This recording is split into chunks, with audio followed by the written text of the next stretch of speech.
We have Assistant Professor of Physics and Astronomy at the University of Nebraska at Kearney, Dr. Mariana Lazarova, live with us on the phone. Doctor, thank you so much for joining us on Top 30. Thank you very much for having me. So what do you make of this so far? How is your view? So for anybody who has seen a total solar eclipse directly from the central line of totality, they have to vouch, just like I will, that this is probably the most amazing celestial event that you can actually observe with your, unaided eye. We saw this incredibly glittering ring around the sun showing as the solar corona. This is part of the sun you never have a chance to see otherwise. Most people don't even realize stars have atmospheres, and this is our chance to really witness something unbelievable. Wow, and you are currently in Ravenna, Nebraska. You mentioned the path of totality. That's where you are. Can you explain what that means to our viewers? That's right. So total solar eclipses are not so rare, but they can only be visible only under a very narrow strip where the shadow of the moon crosses the surface of the Earth. So that strip happened to be about 70 miles across during the Great American Eclipse. That happened just now. And it happened to pass right over Ravenna, Nebraska, where I'm located right now. So the central line means that you're actually located at the very center of the moon's shadow. Wow. This is where the eclipse is the longest. And for us, the eclipse lasted 2 minutes, 33 seconds of totality, after which you had 19 minutes of partial eclipse prior and after the total phase. So only the few lucky people within that 70-mile strip that crosses across from Oregon to South Carolina would be able to see a total solar eclipse. Everybody else, hundreds of millions of people, would see only a partial. Okay. Looking like a crescent. Well, that's good to know. It leads into my next question. As the day rolls on, what can our viewers across the country expect? So the moon's shadow swept from the state of Oregon, so they were the first ones to see the eclipse shortly after 10 o'clock. As the shadow moves, it takes about 90 minutes across the entire U.S., moving twice as fast as the speed of sound and 3 times faster than a passenger airplane. Wow. So there's no way we can actually follow the shadow. Even with a jet airplane, you can extend your eclipse time only by 5 minutes. Eventually, after 9 minutes, the shadow is going to leave South Carolina, and those are going to be the last people to see a total solar eclipse. Now, as the shadow sweeps communities above and below the central path of totality, we see a partial eclipse. So you're really talking about the entire U.S. So the reason why this is called the Great American Eclipse is because the entire North American continent, Canada, U.S., Mexico, Central America, and parts of South America actually witnessed at least a partial phase. Yeah. Despite all of our differences right now, especially, in world news and politics and whatnot, this is really cool because it does bring us together because we all really can get a view. Yeah, I have to agree with that. And this is really one thing we got to remember, that we're all bound to this earth and we need to keep it and we need to take care of it. And the way to do that is by kind of agreeing with each other. Yeah, Doctor, I completely agree. And I understand that this eclipse is a very big deal in terms of learning more about the sun. You are the Nebraska State Coordinator for the Citizen Kate experiment. Can you explain what that experiment is?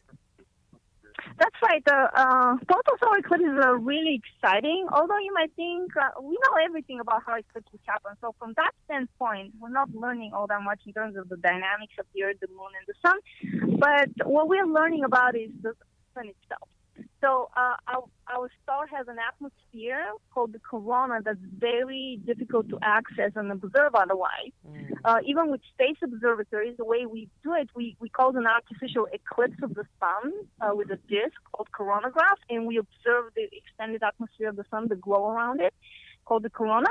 But during a total solar eclipse, it's even more perfect alignment because the moon is the best coronagraph out there, and it allows us to sample the lower regions of the solar atmosphere called the inner corona, and that's exactly the part of the sun that the Citizen Kate experiment is actually focused on. So the experiment is a huge collaboration of more than 125 volunteers from about 20 universities, 20 high schools, and very many citizen scientists, folks from our regular communities that have volunteered their time in being trained and in observing the eclipse at specific locations along the path of totality. Yeah, and because it's I'm so sorry to interject, but because it's so rare, Yeah. this you've got to seize the moment and take this for what it is in terms of getting the work done quickly. Then. Yeah, that's right. So this eclipse gave us an unprecedented opportunity to actually create a 90-minute observation of totality, because the shadow of the moon will trip across the entire continental U.S. As you noted, that happened 99 years ago previously. Yeah. We haven't had a chance to do this experiment before. So although each location would observe totality only for 2.5 minutes, up to 2 minutes 42 seconds in Carbondale, Illinois, when you stitch together all these observations from 68 different stations, spaced out about 50 to 60 miles apart along the totality path, we can create a 90-minute continuous observation of the solar crown. This is something that has never been done before, and that's why we're so excited that it seems like the network worked very well, and we're going to have a very great product to show even to the public as soon as evening news, actually. Wow, that's incredible. And we'll be following your findings every step of the way.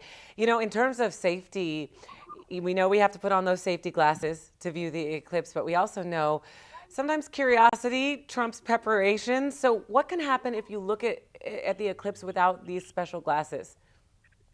That's actually a very good question. A lot of people think that you're going to go blind, and since they've done it for 2 seconds and see that doesn't happen, they feel safe that they can do it for longer. But I want to advise people never ever to look at the sun without safety protective special solar viewing glasses. Your regular sunglasses are not sufficient protection. So the back of your retina can burn from the intensity of the sun, and you're actually going to experience progressive blindness over extended periods of time due to actually eye condition. Now, you can imagine that something like this hasn't been researched so well for obvious reasons, because we can't really test it. But during the partial phases of the eclipse, everybody should have been with their glasses on. Only during totality, it's okay. In fact, you should take your solar viewing glasses off and witness that amazing thing called the solar corona, the ring, the glowing ring around the sun. It really was incredible. I'm kind of in awe still myself. Looking across social media, people are calling in sick to work for this event. Traffic is kind of crazy. People literally stopping in their tracks to view this eclipse. How exciting is this for you? Is this kind of like your Super Bowl? Yes, it's incredibly exciting because it's a once-in-a-lifetime event. Yeah. We're not going to get another eclipse like this. Oh, God, I don't even know the statistics, but another one across the U.S. is not expected for hundreds of years. Wow. So this is truly a once-in-a-lifetime opportunity, and I'm very happy to be part of this amazing project that actually tries to learn more about our sun, the closest star to us, the one that people really take for granted if you think about it, because lack of sunlight has caused some of the biggest mass extinctions on Earth. So, when an asteroid or a super volcano shades the skies with ash and dust, it's really the lack of sunlight that kills most of the species. It's not really the asteroid itself. Wow. So we shouldn't take our sun for granted, and I'm very excited to be able, as a scientist, to contribute toward learning more about it and how, it contributes to our life energy on Earth. Well, Dr. Mariana Lazarova, we appreciate your excitement and really your insight in this epic event. Thanks for joining us here on Top 30. I know you have your kids at work with you because they want to enjoy the spectacle as well. So enjoy each other. And again, thank you for joining us. Thank you so much. Okay. Now, to all of you watching at home, please send us your best pictures of the eclipse. Send us the pics of your viewing parties, maybe. Let us know about your viewing experience, and we'll keep talking about it on air. For now, though, we're going to jump right back into today's Top 30 stories.